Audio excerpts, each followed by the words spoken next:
Hello and welcome to the Savage Balance podcast. We are back after an unexpected hiatus. We'll be back returning properly in September, but I wanted to release this as a kind of emergency episode because Extinction Rebellion are doing their Impossible Rebellion today. Today is the first day of it, Monday the 23rd, 2021. And this tends to be a sort of time in which there is a lot of opinionated and sort of divisive views around Extinction Rebellion, the way it's reported on or the way you hear about it on Facebook or from your friends or work colleagues. People saying, why are they disrupting ordinary people's lives, and the sort of link between violence and non-violence and, damage to things, and, aren't there other ways of getting the message across, and all these sorts of questions. So I thought this would be a perfect time to let you hear directly from Extinction Rebellion themselves, not through, various media outlets or through Facebook or your work colleagues or your mates. Hear it directly from the horse's mouth. So I'm talking today with a sort of Extinction Rebellion representative as such. And we have a really wonderful conversation talking about the rebellion, how they're balancing that out with COVID, the government and the way that they are, or the UK government at least, and how they are handling climate change currently. Dealing with hypocrisy, powerlessness versus and hopelessness versus hope and drive, and how you can keep moving forwards in this time. It's a really great conversation and I'm excited to share it with you. If you could support this podcast in certain ways by subscribing on here or on Apple Podcasts or Spotify, stuff like that, there's all links to it down below. That might be cool because we talk about sort of similar things, sort of social and political issues, and there's going to be plenty more coming like that. There'll also be other climate change stuff coming at some point. So, that'd be great if you want to do that. There's also some links down below in that bit there to, various Extinction Rebellion things if you were interested in joining them or helping out from a distance, depending on how you feel with COVID. It's entirely up to you, but there are ways you can help out no matter how you feel about that. So there's a few links down below which will help you out there. As I mentioned before, we'll be back to regular programming sort of in September time. But for now, this is a wonderful conversation with James from Extinction Rebellion talking about the Impossible Rebellion. I am joined today by James from Extinction Rebellion, but I don't know, I was going to say representative of. What would you call yourself in that terms? Person who does stuff with?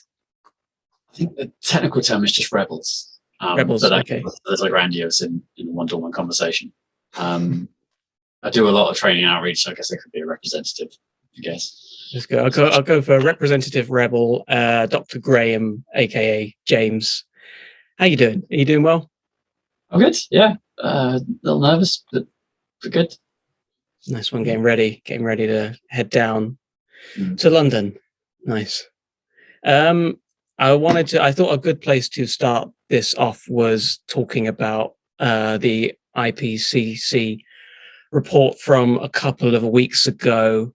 I think it was quite intense read for people, and there's a lot of information in there, but that might be a good place to start in terms of giving a lowdown of, what that report says and what sort of state we're in globally, really. Okay. So I have to admit, I didn't get a lot of new stuff out of that. If anything, actually, the new stuff I got out of it was generally good news. There's not a lot of it in there, but there's a couple of bits that are worth mentioning because you get a lot of kind of doomy conversations around this. By the same token, it's a much doomier conversation than people are used to having about this, because the IPCC is a famously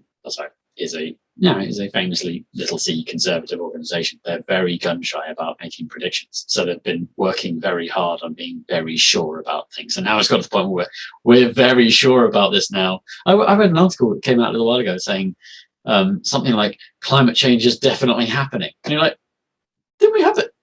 What? New IPCC report says definitely happening. Like, really?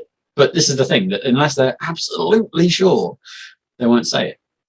And that is a thing that XL was kind of founded on, was the idea that if we are going to be more precautionary about these things, we need to look at some of the slightly less mainstream science. Not to say there's anything wrong with any of it, but the risks, look at the risks of things. This might happen. yeah, it means you're probably going to be slightly overestimating. Don't get me wrong. I'd rather be wrong about this in that direction than the other way around. And the problem is the IPCC historically has been slightly wrong in how conservative it's been. A lot of its models, the ones that are getting sort of knocked off as being not accurate enough, are the ones that are more conservative about potential warming, because there's lots of feedback loops that they, at least until quite recently, weren't talking about at all, because you can't accurately predict when they start, when they are likely to finish, what their warming potential is, and how they work together.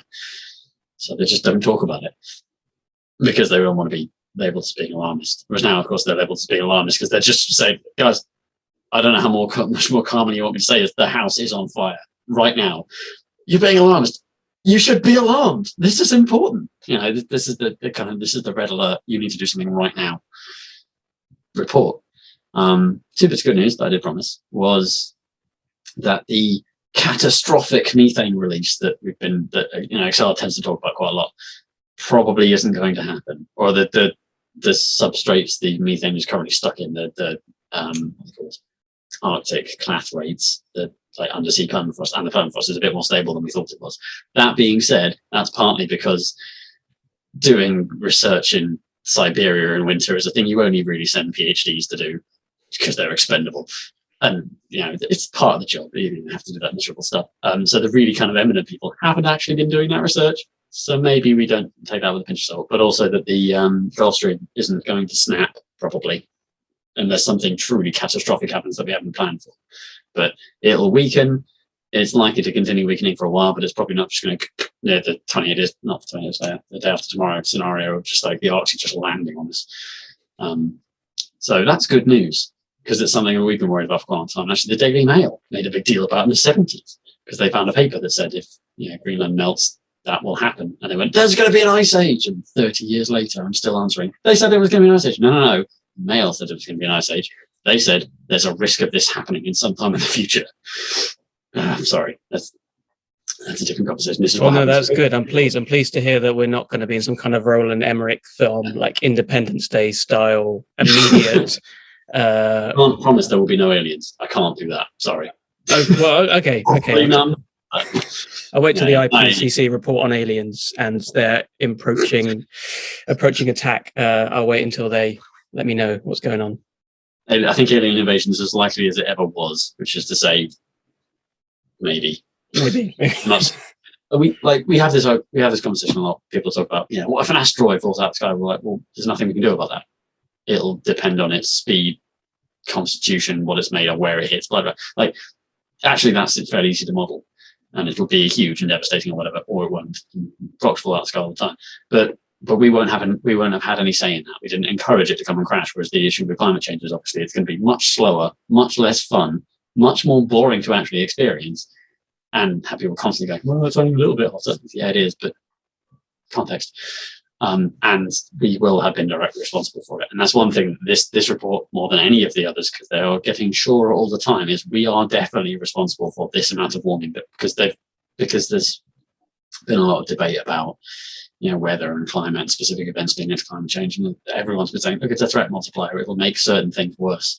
But you can't say one storm is a thing. Whereas, so they've gone away because they've got a lot of feedback on that, shall we say. They've gone away and got much better attribution. So now they can say, this hurricane would not have happened if the world wasn't this much warmer. Now they can actually say that. And they can now presumably say that going forwards. So you can say, this kind of thing will happen more often because of this, and it will cost this much and be this bad and stuff.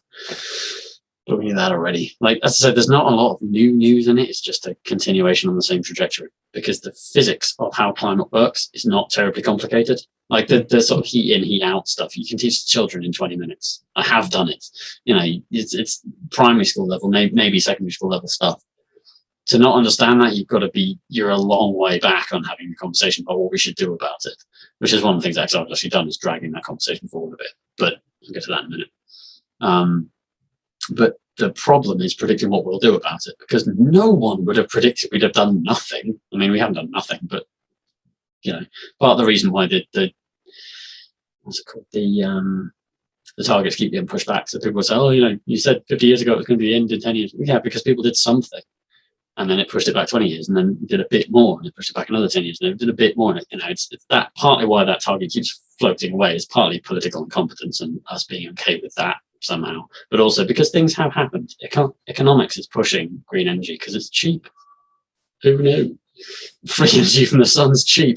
Well, never would have seen that coming, except for all the people that did. And then now we're going, I don't know why you didn't believe me. It still is. We're going to have a problem when it becomes free, or like you're going to have to pay to extract it or whatever. But, that will be a different problem for a different time.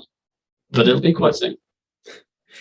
The one thing that was encouraging about that IPCC report, I'm not too sure if I keep saying 1C or 3Cs. Sometimes it feels like it's coming out of CCCC.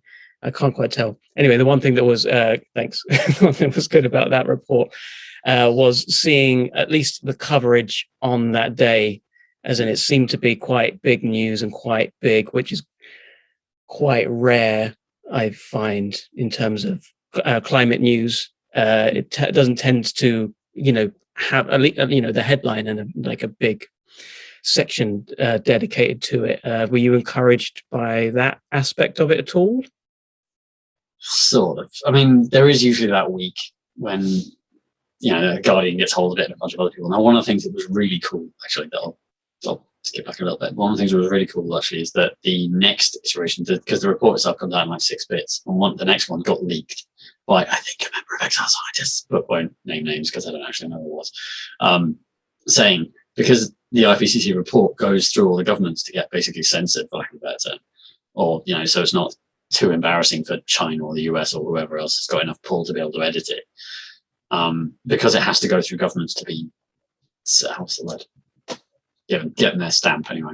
It tends to get not necessarily watered down in terms of science, but tends to get watered down in terms of what we have to do, and you can imagine. And they leaked it saying, we can't afford to have this watered down. This is real. You need to do something about this now. And it's like we've got like 4 years to peak emissions, or we're doomed, rather than just sort of doomed. Sorry, the question was about, was it, am I encouraged? Sort of. The problem I've seen is something there's another fight coming with, for lack of a better term, the fash, by which I mean the sort of media infrastructure in this country.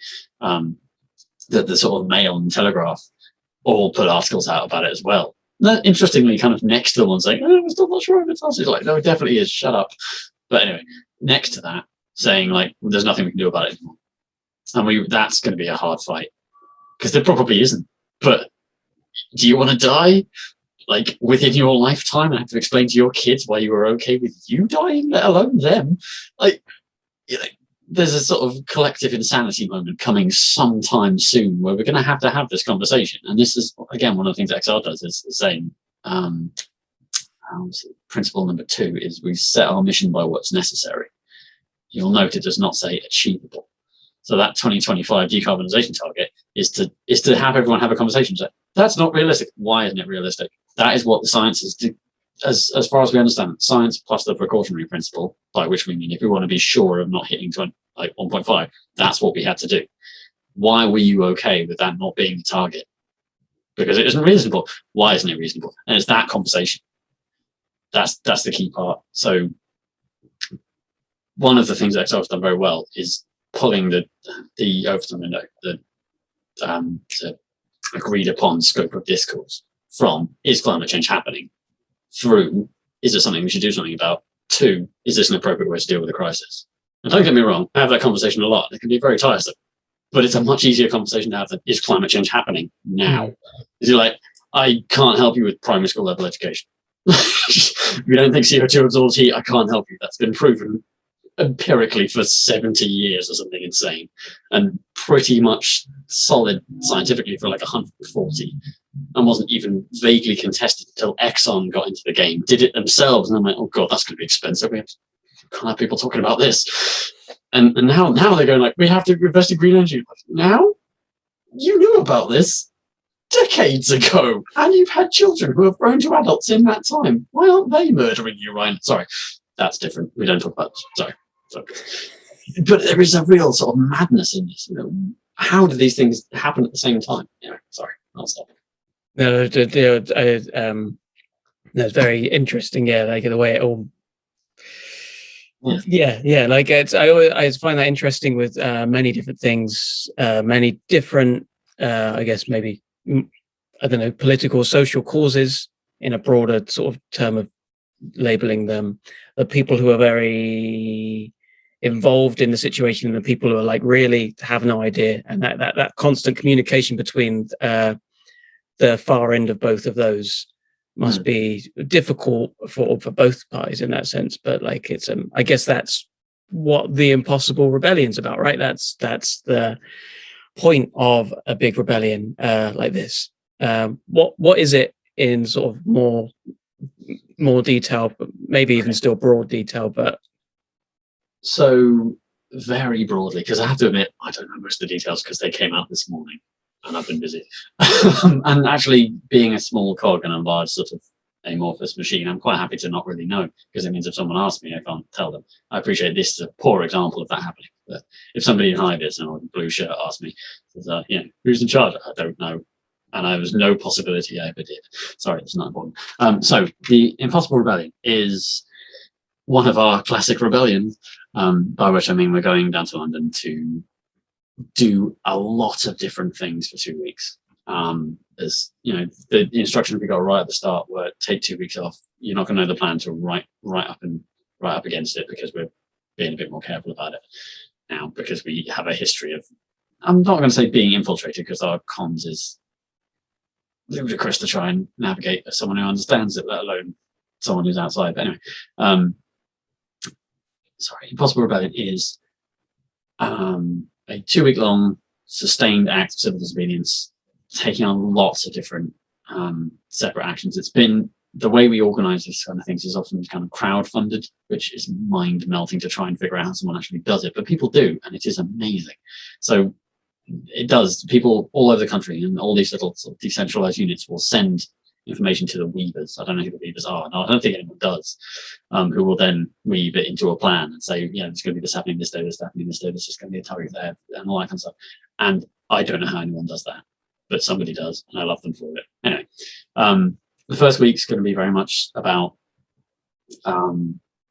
sort of setting up spaces that people can have conversations. We're going to do crisis talks, which might be disruptive actions, like plonking a table down the middle of the road or something, to have a conversation to force that, guys, this is important, someone should talk about this conversation. And honestly, it's not so much preaching as it is letting people come and talk to us, saying, air your grievances. What do you think we should do? Because we get a lot of stick when people say, you're telling people how they should live. It's like, nope, we're telling people how they shouldn't die. That is the extent of it. It's then saying, how would you want to live? This doesn't work top down. You can't do this kind of thing policy-wise. It has to be a question of how are you going to live in this new world. That's one of the things I like about being in those meetings, like Extinction Rebellion meetings, is having an overall sense in where everyone can go, so people aren't arguing over the minutiae, because sometimes there are a lot of people coming in with their own ideas and saying, what about this country, and then what about this technology, and what about personal responsibility, and what about this government? But it gives you a space to hold all of those and to not let it become sort of like infighting or like constant bickering amongst separate specific things, which are all crucial and all sort of separate and related in the same way. You've got a framework to approach the whole thing as a group rather than individually. I mean, we've got our 10 principles and values that I won't go through now because it's like an hour-long talk, but a lot of them are built, they are the basic foundation upon which we do everything, and a lot of them are built effectively to head off those conversations, or at least to have those, if there are arguments, to have them be short, and I quote short feedback loops. Have people say, and like there's rules about like not calling people out. So someone says something stupid, and you don't stand and go, "That's dumb, you're stupid," because that's an easy way to fracture a group. And keeping large numbers of particularly lefty activisty people together is hard at the best of times. And this is not the best of times, and we don't have time for that. There's a whole bunch of like political infighting stuff. So we try and leave all that stuff at the door. We have rules about being agenda free. So I don't care if you're Labour or SWP, or it doesn't matter. If you're here to fight for something about climate change, let's do that. And hell, I don't care if you're BNP. If you want to have that conversation, we'll have that conversation. We have a rule that says, we have one of the principles is we welcome everyone and every partner. And to answer one of your questions about hypocrisy, There isn't a purity test for this. It's not like, are you a green voter? Did you drive here? Yes, then get out. It's not only vegans are allowed in this room, because A, it's a terrible recruiting policy. B, it makes us look like exactly the arseholes people think we are, which is a problem. Because of course that person goes away and goes, they're exactly the arseholes I thought they were. Well, you can't be that guy. But also everybody comes to this and at their own time, their own part, their own journey. So I've had people who walk in through the door who have just read the Guardian article that morning, and they sort of stumble in. It's like, God, I've just heard. What's going on? And like, sit down. There's a plan. Just take a breath. There's a moment. And you get activists that have been doing, in their sort of 50s and 60s that have been doing this for their entire lives, and just like, I'd given up. And then you guys came along and thought, this might have some legs. I'll give it a go. And you have people who've been sitting sort of, generally young mothers. I find that a lot, but that's probably an unfair generalization, who have been sitting at home diligently doing their recycling and being a good person and fighting a good fight wherever they had time. And then they'll come into these meetings and sit there with 30 other people and go, oh, I thought it was just me. I genuinely thought I was alone in this. And you're like, I can't help you with that, but I'm glad you're here. So that's one of the things actually that the first week of rebellion is really good for, because we've historically taken spaces, and we'll do roadblocks and stuff, take a roundabout or Parliament Square or Trafalgar or whatever it is, block off that space and have that space that we hold to demonstrate regenerative culture. Sorry, I say that like it's a silly hippie idea. It is a beautiful thing, and everyone should come and see it. And I say this as much a scientist as I possibly can be. If you get a chance to come and witness our spaces being run as the rules that we have in place intend them to be, it is a truly beautiful and weirdly efficient thing, and people should see it. Really, it genuinely is amazing. So the last rebellion we had in September last year was very much focused on actions. They're kind of cooler and sexier, and they're a bit more fun, and they're a lot less kind of day-to-day work in those 2 weeks. But that didn't have, I'm not going to say it didn't have the impact we wanted, but it was a bit more fun. It was a bit more engaging, but it doesn't have that demonstration of we can do things differently, and it's important that we can do things differently. It was just kind of like banging on the doors of the powerful, which is what stunts, which is what we get accused of stunts a lot, because of course isn't everything a stunt? If that's your framing for it, isn't everything a pointless waste of everyone's time? Sort of. Anyway, so the first week is about engaging with the public. The second one is going more into, and I quote, spicier actions. So going into the City of London and doing disruptive things to big banks and fossil fuel companies and the government and things. There is another demand attached to this 2 week period, which is stop the harm. But fundamentally, it's about divestment from fossil fuels. So you should stop investing in new fossil fuels immediately, because papers. You got the IPCC report like 2 weeks ago. It is insane that you didn't immediately say, no, we're not doing any new fossil fuel stuff at all, ever. I mean, okay, there's a carbon bubble. If you did that, the whole pension scheme system around the world would collapse immediately. Okay, there's stuff you need to do about that. So maybe you don't do it immediately, but that needs to be a conversation you're having right now. And it's weird that you haven't immediately said, we're going to have that conversation right now. At least tell us, lie to us, we'll go away. It'll be fine. We'll be back in 2 weeks if you haven't done something about it, but at least lie to us and we'll go away today, kind of thing. Like that conversation needs to be happening immediately. So that's what this Impossible Rebellion is about. We can't now actually stop the harm. There's going to be some. Now it has to be, we have to stop investing in creating more of it. Yes, they're like maybe even in COVID language, it was about like stopping the bell curve from getting to some point so it can come back down. Like, don't let the curve get higher and higher in that sense. I did want to ask you about that in terms of what you said about sort of the second week and sort of disruptive actions.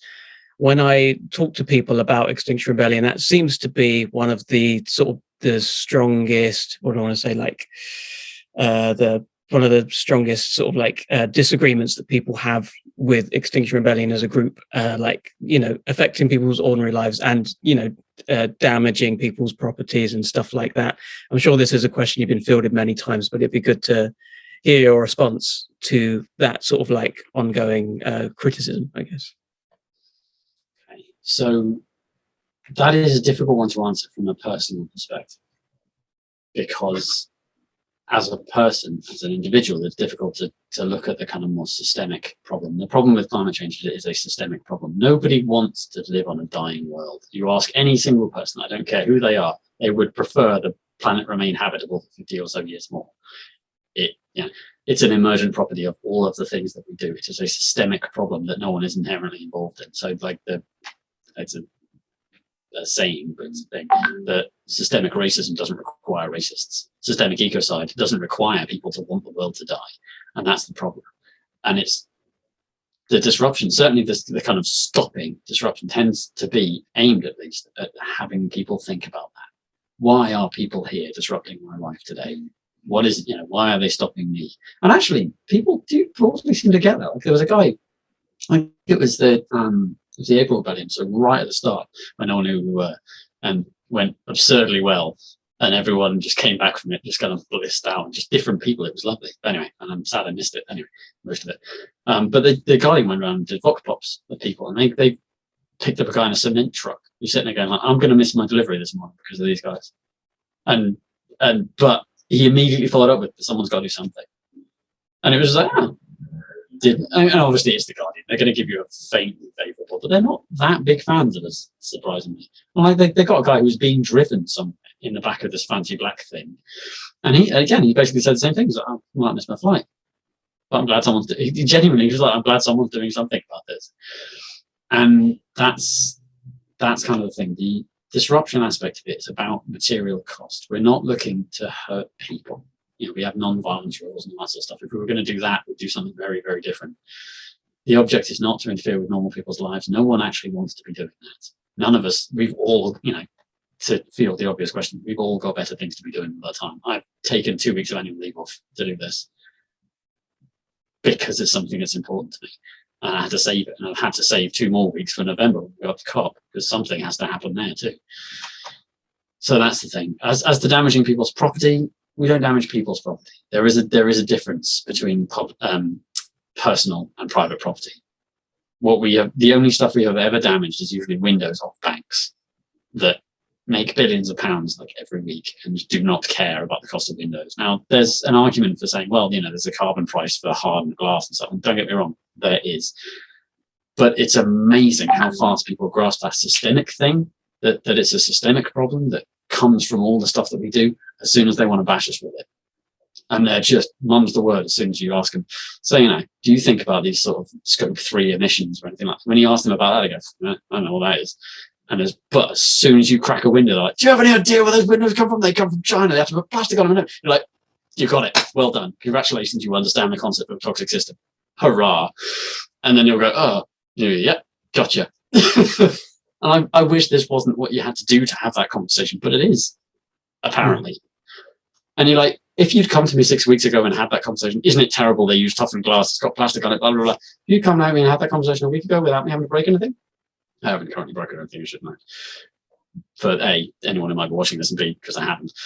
If you'd come to me 6 weeks ago and had that conversation, I'd have agreed with you, absolutely, I still do now. But because somebody cracked a window, and I mean cracked, like it's not like they're driving a bus through it. They'll go up with a hammer and a chisel and go crack, and that's it. It's a bit more than that because it's toughened glass, but it's never more than that. It's just there are specific glass cracking hammers that like activists use. Like the in emergency brake glass, a little tiny plastic thing with like a little knob on the end. And it literally is just, and it just cracks the window, so it has to be replaced. And that's all it does. You're not throwing a brick through it, nothing like that. There's nothing violent particularly about this. If you actually watch it happen, you're like, no, that's nothing. They're not going to get through that window, they're just breaking it. Anyway, sorry, that was a very long-winded answer, but making people think about the systemic issues around this beyond themselves, to understand that it's nothing personal, and it isn't. If it was something, we have rules about not blaming and shaming. If it was something personal, you'd know it. There's thousands of us, and it's not. And it's about challenging the system, which I know sounds a bit grandiose, but it's true. Individual like rights and freedoms and stuff are tied up with that system, but they are not all of it. Everyone assumes that it's a giant sort of thing made up of individuals doing individual things as rational acts. That, I can tell you from a scientist's point of view, is simply untrue and is an odd model that we shouldn't be using anymore. There is a difference between systemic acts and individuals. A bad system is not entirely made of bad people. we've known that for a long time. We've had a fair number of historical examples. You don't have to be a bad person to be participating in an ecocidal system, but we all are.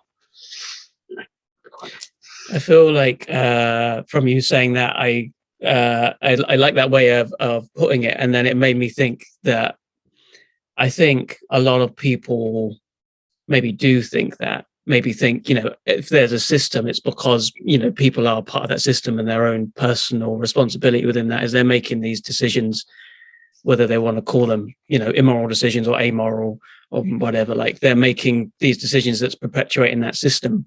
I think it's hard for people to disentangle the personal responsibility of certain people and the idea of a system that is sort of almost just galvanizing people up as it goes instead. So we have two of our founding principles are basically designed explicitly to have that conversation around. So the first one is we do not blame and shame, we avoid blame and shame, which is like number 8, I think, which is partly about if something goes wrong in action, you don't need to be ostracized and throw that person out, because again, terrible recruitment and a lack of learning, which is important. But also it's so you can say, look, Boris Johnson is not what is wrong with England.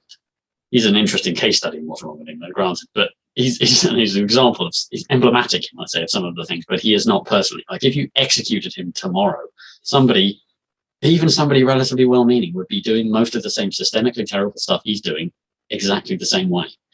To say it's not on the individual is not fair. And that does come to the next one, which is number 4, which is the one I always find myself quoting people, which is we openly challenge ourselves and this toxic system. The point of that, and again, this is just a note that this is baked in at the bottom of everything we do, that if you actually read the blurb on the back of that, what it talks about is challenging people to leave their comfort zones. So step into the road, to say, no, I will not move, officer, that stuff. What to me it means is it just cuts the knees off that conversation. Is it is it the system or is it individuals? It's both. You have to go home and do your recycling and think about if you're going to drive a better car to provide that market demand stimulus thing. But also, it's not just going to change because you did stuff. You're going to have to learn to punch up a little, and we're going to have to go do this in government. There's regulations and there's systemic changes that need to be made, and you can't make them yourself. And going home and pretending that you can, or trying to yourself, will lead to madness and probably much more violent methods. Because there are things an individual can do to make big changes, but they're never nice things that you can do. So go home, organize, form a group, get together, go to the council, talk to them. When they run out of the things they can do, go to the county council. When they run out of the things they can do, go to the government. Hammer on their door, say, these people need your help, fund them, please. There's stuff that has to happen at a local level, there's stuff that has to happen at a national level. This is, as I said, this is a systemic problem. It has problems all over the place. There needs to be movement everywhere. And you doing your recycling, laudable as it might be, perfect as it might be, is not going to make Boris Johnson do anything different. We have made him do things differently, even if it's just he talks about climate emergency now in a way that I bet you good money he would not talk about otherwise. That's not a lot, and this is a lot of effort to achieve that, but it's achieved it. So, Talking about Boris Johnson there, I mean, this is probably a whole conversation in itself, so I'm sure there's a lot to say on it. I want to get maybe a kind of brief description of how our government is currently handling climate change, especially for people maybe who see, certain actions here and there, like, getting rid of plastic straws, or certain various kind of actions that some will perceive as very small actions and some maybe perceive as a bit larger. If that's their sort of how they're drip fed this sort of information, they may not be potentially getting the most accurate view of what the government are actually doing and what they're responsible for at the moment. So maybe some clarification on what our government is doing at the moment, actually doing about climate change. So when we talk about what people hear, the trick with that kind of media use is to pat people on the head and tell them that what they thought was already happening is happening. So it's partly brown people are bad, people coming here will take your jobs, so that sort of stuff. But it's also government's doing what it can. The number of people that think Boris Johnson did the best job he possibly could have done in a pandemic, you're like, I don't understand how you can come to that opinion.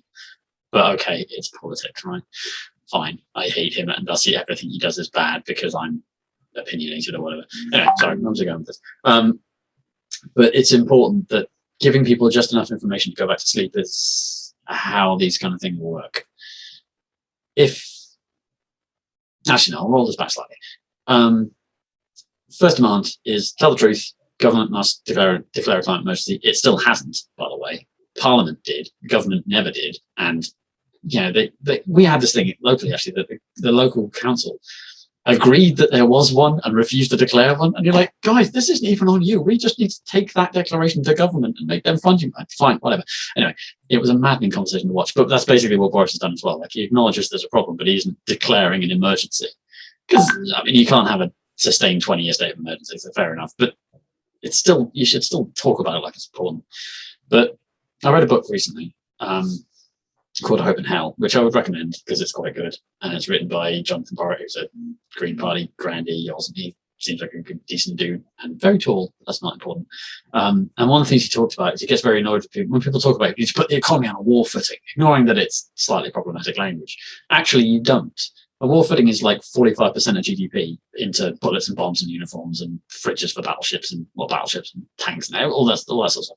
45% of GDP is a massive amount of spending, and also tends to mean horrible overspending, less largely irrelevant. We could achieve this with like 4 or 5%, and that's the point. But the difference for me in this sort of declaring emergency and communicating the urgency for change is Boris goes on TV every single day and he says, "Today I did this to combat climate emergency." Tomorrow I'll be talking about this. Tomorrow he goes on and says, "Today I did this, tomorrow I'll be talking about this." That kind of rolling policy, that's an emergency response. That's the house is on fire, we need to get out immediately. Rather than the house is on fire of switch the chairs in the dining room, do you not notice? Are we doing well? And then sitting quietly twiddling your thumbs. But don't get me wrong, there's a plague. You've got other stuff on. But he's also not doing a good job of that. Or communicating it that well, but that's largely irrelevant as well. But so, I keep seeing like Farage going on GB News or Pints with what's it, and saying, this is the greenest government ever. Is it? By what metric? Because he never brings up the metrics. So this is one of the things. There is progress being made. We have, I think, since the Climate Change Act came in, which was a world-beating piece of legislation, and we have got some decent targets. We're just not meeting that. Since Climate Change Act came in, there has been something like a 40% reduction in transport emissions in this country, which is amazing, but is almost entirely down to cars just being more efficient over time.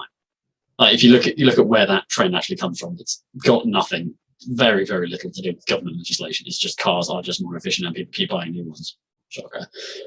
That is a sort of economic process that will keep happening. Like people buying solar panels because, the solar panels now are absurdly cheap. It doesn't cost £100,000 to put them on your roof anymore. It costs maybe 20. That's not as little as you'd like it to be, but it's free energy for the rest of your life, or for the next couple of decades anyway. Sorry.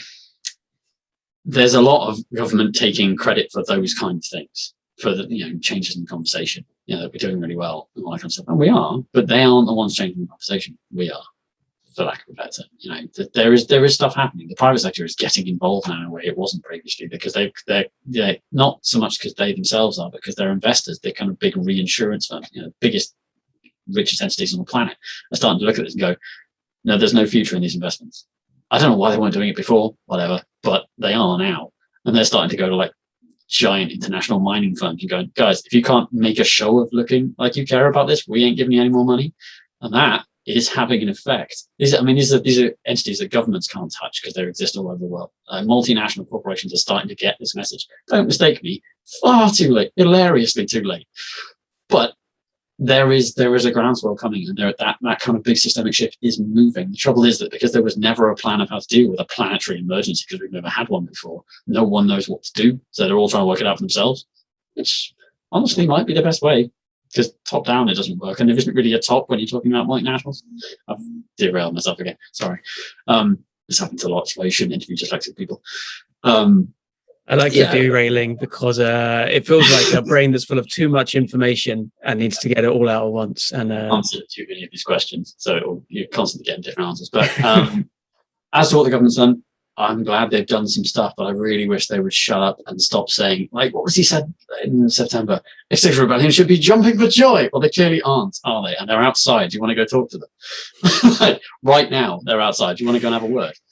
Like, oh no, it's cold actually outside. There's a bit breezy in there. I don't want to go outside. I mean, I'll stay inside. It's nice. The last thing we did in London, 100,000 anti-vaxxers showed up and threw tennis balls at. We don't even do stuff like that. We'd have probably booed a fair bit, but you can, like, we are basically harmless. I swear, most of us. I'm sorry, we are all as a group basically harmless and committed to non-violence and nothing else. He could come out and talk to us. I was camped outside his house for a week and a half. Like, he could have come out to talk to us, and he didn't. And he hid from us the last time we went. He actually snuck out of a back door of Parliament, so we didn't have to talk to us because we went and roadblocked one of the ways out of Parliament and stuff. Like, it's these are not people who are interested in solving problems, and if they were, they wouldn't be bringing in legislation that specifically targets non-violent direct action, and more specifically targets stuff that XR does. I'll take that as a compliment for what it's worth, but also I don't really want to go to jail for 10 years for that. But like, they're talking about people being annoying and playing drums. They're putting decibel limits for like actions, so they can sit there with a little scanner and go, "This is now officially criminal levels of drumming and stuff." And then giving kind of blanket authority to police, whoever's in command on the ground, and the Home Secretary herself, with no oversight whatsoever, to say this is annoying, clear them out, and potentially jail them for 10 years. Like, that's life ruining stuff for people who fundamentally, and I appreciate we're annoying, want the world to work, be functional for the next generation, and to be a nicer place. We're not asking for anything really unreasonable. I'm asking for an unreasonable timescale, but they've been buggering about for a long time and have now, it's now coming due. If we'd had this conversation 10 years ago, we weren't interested in doing it then. They're still not interested in doing it now, to the point where they're now criminalizing the more extreme forms of protest. I mean, it's like, nothing we do is particularly extreme. We chain ourselves to stuff, we glue ourselves to things. Like, the number of people I've had to talk about, like, you guys are terrorists. It's like, has everyone forgotten the IRA? Like, we haven't nail bombed anything ever. Like, we've never hurt anyone. With the exception of one guy who got kicked in the face trying to drag someone off a train, which I agree was a terrible situation. And 85% of us, roughly, said, do not do that. It's a bad idea. They hated us for it last time. Don't do it again. And 5 or 6 people thought it was still a good idea, so they went and did it. And the guys got dragged off the train and beaten up. I have very little sympathy for those guys. They had no mandate to do that. And I've been but answering for that action for the last 2 years as a direct response. So yeah, okay, that was the only actual act of violence I have ever seen an XL person do. And I'll be honest, I would not be so noble as to just be like, yes, drag me from this train by my foot. That's a long drop into an angry crowd. I wouldn't have been so noble as to just go, yep, no, take me, I deserve this. Like, but that, as I say, is the only aspect. But it also meant now I can't say we've never hurt anyone, which is deeply frustrating. Yeah.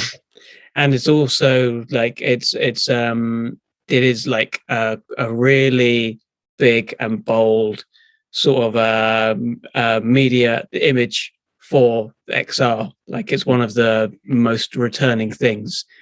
Is the one thing that I guess, as you said, 85% of people don't feel right about.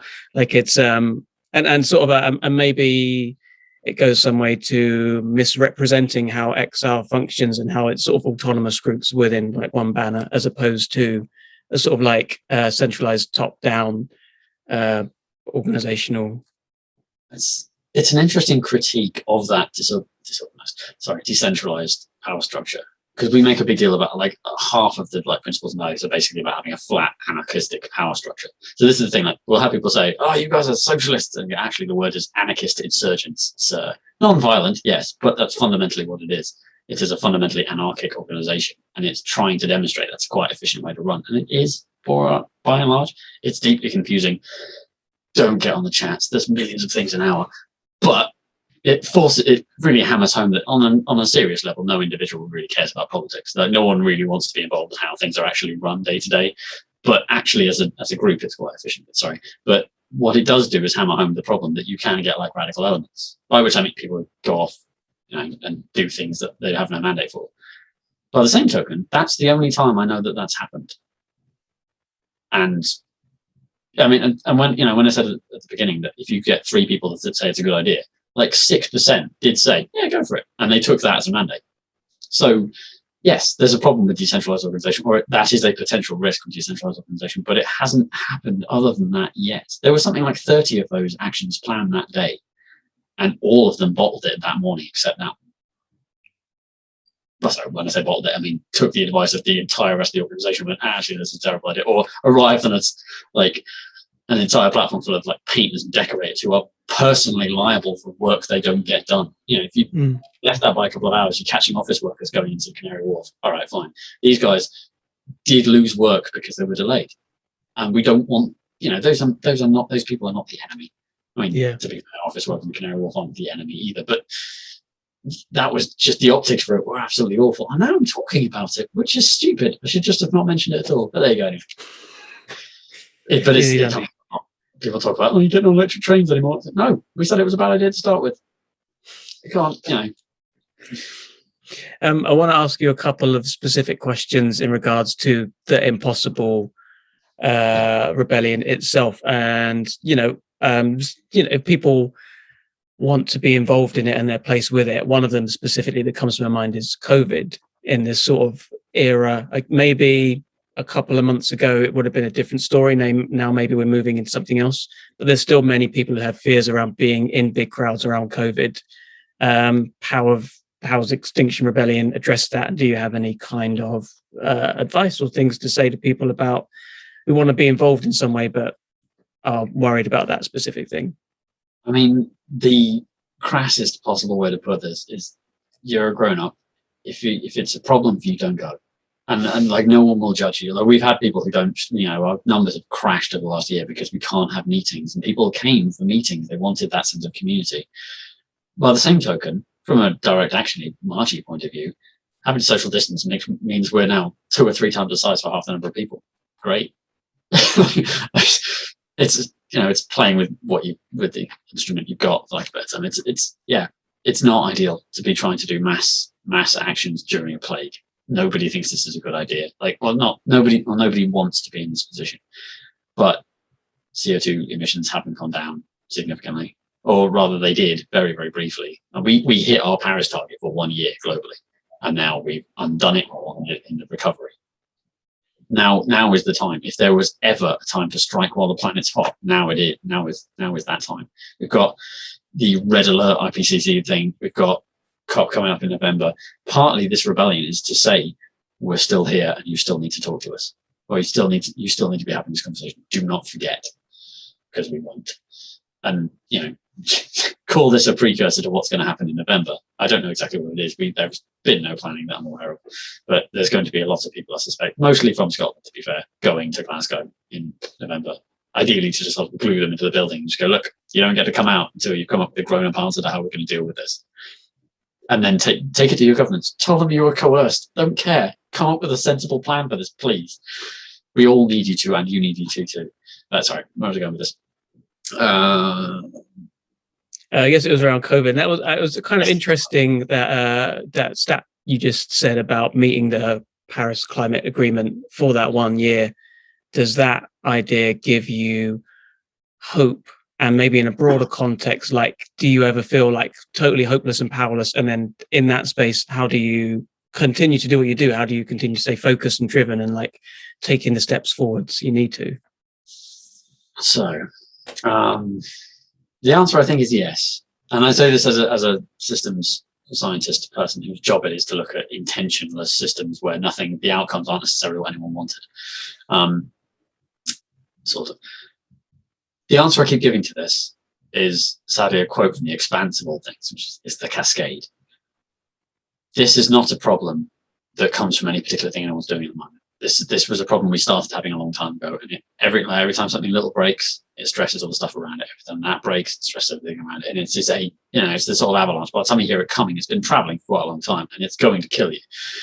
So don't be there, kind of thing. So the kind of systemic nature of this and the momentum built into the amount of energy it takes to heat a planet at all, that's not going anywhere.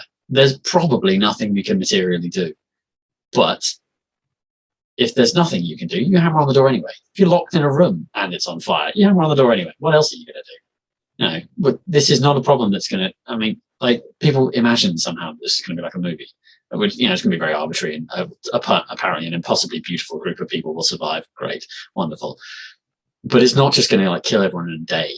There's an awful lot of dying that's going to happen, not just in people, but there's a long time to spend doing it between now and whenever there's none of us left. And we're talking about decades, possibly centuries. There's an awful lot of suffering to take place here. Any mitigation of any of that is worth it. Something I came to when I was doing my master's, which is all about green electricity and sustainable living and that kind of stuff. And one of the things you learn is that there isn't a perfect answer to any of this, and we're just going to have to do all of it and hope that the rare metals that go into solar panels are balanced out by wind being relatively easier to do than that, and the unrecyclable nature of wind turbines is made up for by something else. None of these things are perfect. None of the things we do now are perfect. It's mad that we pretend to compare the two, but anyway, we do. And one of the things I remember, this thought that came to me was that life is important. Right? If when the last fish is gasping for breath at the bottom of the last, the mud puddle that used to be the Atlantic, those 15 seconds that I bought it because I recycled for 20 years matter. Oh yeah, if you want to say that that's pointless, this is all pointless. We all die. You want to go into nihilism, we can do that, but that is just an infinite well of rage and sadness that no one gets out of, and it kills people. And you shouldn't. And we make a big deal about regenerative culture because this is a fight worth fighting, because every inch of it is worth having. We're talking about life, as far as we know, in existence anywhere. We don't know, was it Sagan said, we don't know that there's life anywhere else. This is where we make our stand, and we're making it right now. And it sounds a bit grandiose to say it, but this is the stakes. We're talking about life as we understand it, at least, in the only place it currently exists as we understand it, and the potential for that not being true anymore. That's a massive loss. This is the Pascal's wager. The thing about you might as well be a Catholic, because hell is an infinite loss. So you may as well, if you're going to lie about it, you may as well be a Catholic just in case hell is a problem. This is the same thing. There is infinite loss on one side of this, and probably a long, hard struggle against corporate dominance or fascists or whatever, on the other side of that conversation. There's a possibility that it'll be lovely and utopian and great. It might be, and that'll be wonderful.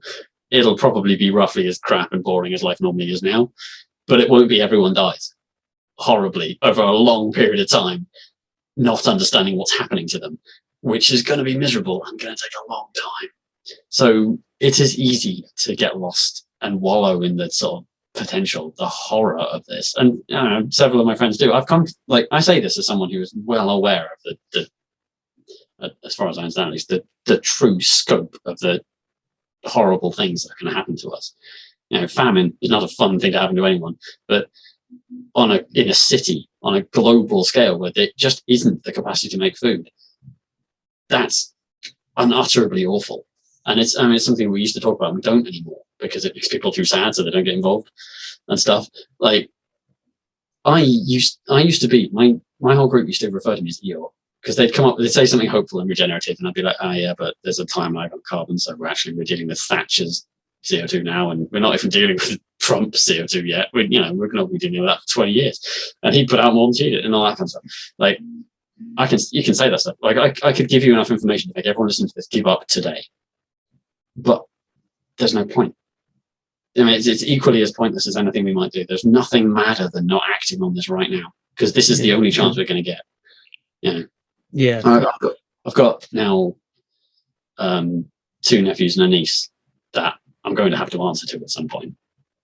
My worry is not so much running out of food, is having Greta's generation come put my head on a stick because they didn't do enough, and they'd be right to, is the thing. There's no way I can justify even sitting talking to you about this not burning down an oil refinery right now at the moment. But this is as much as I can do, as a person in a maintainable kind of way. And that's, sorry, where was I going with this? So yes, this is a systemic problem. No individual can really make a difference on their own, but you can organize, you can cascade in the same way as that, you have a cascading problem come one way. The actions of one person cascade into the next and the next and the next, and it gets bigger. And momentum building organizations, what XR is all about. What it was always about. Yeah, and there's a lot of these things you're talking about as well. There's a sense of feeling alone, feeling hopeless, and I don't know. You've already said you sometimes have better things to be doing. This isn't how you want to be spending certain time. Yeah. But like I just think of, I don't know, being in a community of people who seem active, like that feels like important for your day-to-day, or people's day-to-day life, and maybe having a sense of meaning, a sense of purpose, and a sense of drive in life. Like these are important things to be experiencing, like right now in this moment that people are living right now, as opposed to just having a sense of dread about a kind of future thing and then wanting to avoid it and ignore it. Like you can find something more meaningful, and then potentially, more, I don't know, just, yeah, I'm not too sure beyond that, but just, yeah, having that sense of meaning, community, like that feels like an important part of it as well. Absolutely. And as I said, when I talk about anarchist insurgency, yeah, okay, that's a slightly grandiose term, but fundamentally this is a community building project. And it does that, and it does it really well, and does it really nicely. Like, so, this is one of the problems that obviously you have to kind of get past all the doom stuff. Yeah, there's going to be like famine and heat waves and terrible stuff like that. But on the other side of that, the whole regenerative culture thing is an indescribably beautiful thing to see happen. And I've seen it happen a few times, and they are some of the happiest moments of my whole life. There is a knot of just anxiety and rage and fear that sits here and never goes anywhere, to the point where I don't even notice it till it wobbles. Just every so often. And the only times I've ever seen it do that, at least recently, were Earth Day, as it happens, 2018, 2019, whatever, the April Rebellion. I went down for one day, and after a week or so of doing disruptive stuff, they'd all kind of come back to Marble Arch to figure out what they would do next, because no one imagined they'd still be there. And I arrived out of the tube station and walked into this little sort of tent city, and you see, okay, it's wonderful camping, fine. And I've been to festivals, I've seen what lots of people camping looks like, but there was 2 kitchens, 3 constant-ish musical acts, a Morris team, like people given autonomy to do whatever they want, solve their own problems, and the capacity in 1,000 people is amazing. You give them a management hierarchy, you make one person in charge of that, it takes all the agency out of all those people, and all the little things they can do minute to minute just stop happening. It's one of the different. It's interesting watching us versus the Met, because they've got this very strict, disciplined hierarchy. And don't get me wrong, I get why, and I appreciate that they're not, to an extent, I appreciate they don't all have individual agency, because they've all got pepper spray and tasers. But it's interesting watching blocks of officers that can't even turn around and walk back again until they're given an instruction to and stuff. Whereas we are all just running all over the place all the time, as a kind of giant mass, all has a basic unifying set of ideas of how we should act. And it's interesting to see the two of them work against each other, in that we're very kind of collapse proof. Whereas you give them a big job and they collapse into chaos almost immediately. They'll get it done, but they don't get it done any more efficiently than we would.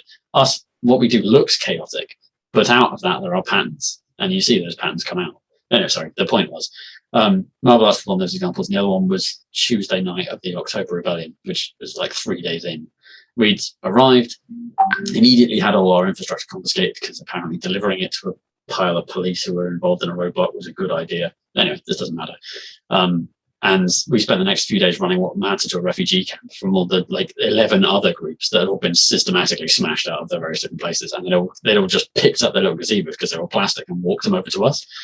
And that night, I remember sitting in the middle of St. James's Park in this little village for the people, thinking, we could stay here.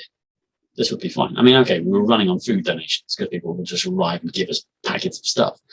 But other than that, I mean, also we're all grown-ups who can afford food. But even then, it was looking after everyone. There was first aid. There was, everyone was sober, which is important because we do not drink on actions and stuff. Everyone worked together.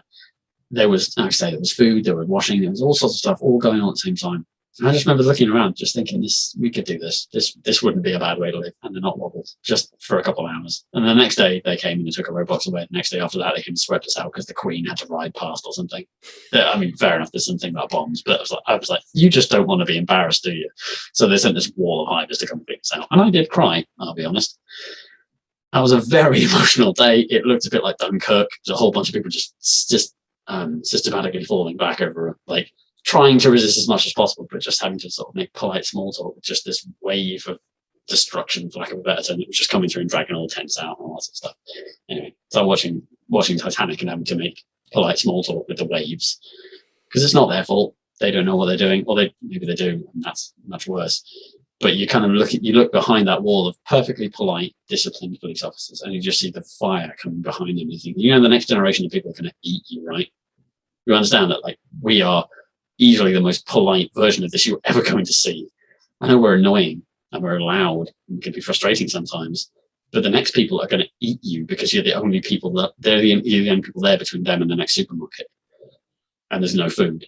Like, and that is a conversation I've now had with several different police officers. They don't get it. I don't think they care. And that's fine. I get it. They have a rough life as it is. They don't get paid enough to care about this. Someone should care about that. So that's the next kind of stage for me, is this. Taking it to them is not the right phrase, but talking to officers on the street, saying, you should understand the scope of how awful your life is going to be. The end of your career is going to be at this point. But you're not going to get a pension. Best case, you're going to die in action, because the next generation of activists are going to be out for blood, and rightly so. And there's nothing we can do about that. If your boss people are going to make us go away quietly, the next set are going to be a lot less quiet, and you're going to be what stands between them and Priti Patel, or Priti Patel is by that point, and that's going to be a problem. And you should think about that. And I don't care if you talk to me about it; they don't talk to you about it. Their job is to extract information from us. But you should go home and have a conversation with your family about it. Do they want you on the streets when this happens? Because you wouldn't want to be there. Your family's going to be at home, serving unworthy masters while your family sits at home and wonders where you are. No one wants you in that position. I don't want you in that position. So not during a societal collapse. That would suck. Sorry, this is getting off topic again. But it's a thing I find myself thinking a lot, because I spend a lot of rebellions watching police as they move around, just thinking, God, I feel so sorry for you. I mean, because they'll read their brief in the morning and say, you're probably not going to get stabbed, and probably don't read any more than that. They don't care why we're there. Some of them know. A lot of them will be like, well, if I wasn't in uniform, we would then resign. If crushing protesters isn't what you signed up for, do something else. It's fine. You're like one of the best trained organizations on the planet. You'll get a job somewhere else. Just don't get sacked, because you get sacked as a copy, you never get hired again. So we will never get one of them turn around and sit on the picket with us, because they'd never work again, and we can't pay them. So I get that they're under a lot of pressure, but they can resign. They can not do this anymore. I'm sure there's societal good they can do elsewhere if they want to. That's what they're in the job for. And everyone I've spoken to so far, and I've done a little bit of research on this, like all my friends who are coppers, various different branches and things, every single one of them comes in and says, I want to make the world a better place, I want to defend the innocent, all that kind of stuff. I don't know if they're trained to say that, but they all universally, like with one voice, that was the answer. Like, that's a very noble thing to want. I just think you might be going about it perhaps the wrong way while you're here stopping us getting to Priti Patel. We'd only want to have a conversation with them, not going to string her up or anything. Like, no, we wouldn't be. There are people who might do that. That's not going to be us. We just want to bang on the door and have a conversation until they sit down and have a serious conversation about how the world is on fire and they should do something. Anyway, sorry. We started sort of talking about Roland Emmerich films, and then we took a brief stop off in Hope, and then we veered right back into Roland Emmerich films. Although like now it feels like he's making like Rambo or some kind of odd Victorian kind of like barroom brawl kind of cage fighting, like a big kind of massacre film. So we've sort of gone full circle in a sense back to a big impending sort of lava volcano sort of top, like combined with anything we could probably do with slightly more volcanism. So obviously the people underneath them, fine, they can live somewhere else, or be helped in whatever way they can. But we could probably do with slightly more volcanoes right now. Maybe it's a few. Thank you very much for doing this. I got some more questions, but I feel I should let you get to the rebellion. I'd love to chat to you again, though, have you back, because like even talking about your what you've studied, and I imagine what you're a doctor in.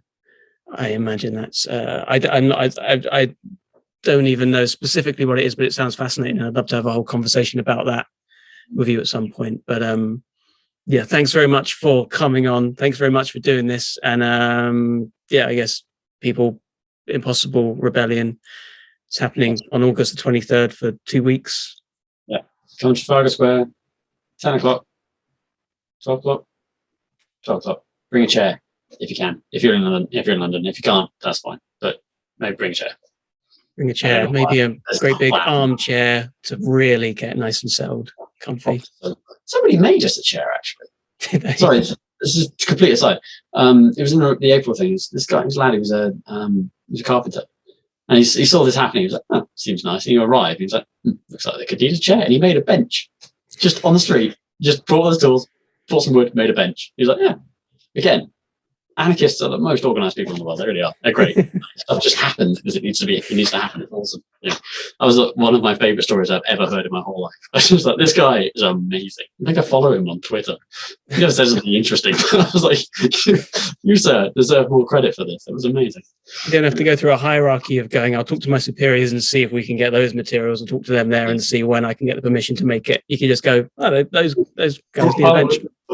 Made a thing. Somebody made a composting toilet because they could, nice. Which is amazing because they needed it at the time. I didn't know people could just make them. I didn't know that. I hope it was legitimate and not just something else suspect. It smelled a little weird, but it was fine and it worked. And it was it was amazing. Like I say, people's capacity to just do stuff never ceases to amaze me. And if nothing else should be taken from this, it's that you can do stuff. People can do stuff. Get together with other people. You can do tons of stuff. Whatever that is. Ideally, I'd like it to be invested in saving the world, but do anything. Like talk to your neighbors, meet people, chat to people at work, anything. Form communities. Do stuff. It's amazing. Perfect. Great. Thanks very much for that. And that positive note. And good luck with everything. And maybe it'd be good to talk soon again about some more stuff. As I say, more questions. But nice one. Yeah. Thank you. Thank you for your time. Cheers, man. Cheers. Thank you.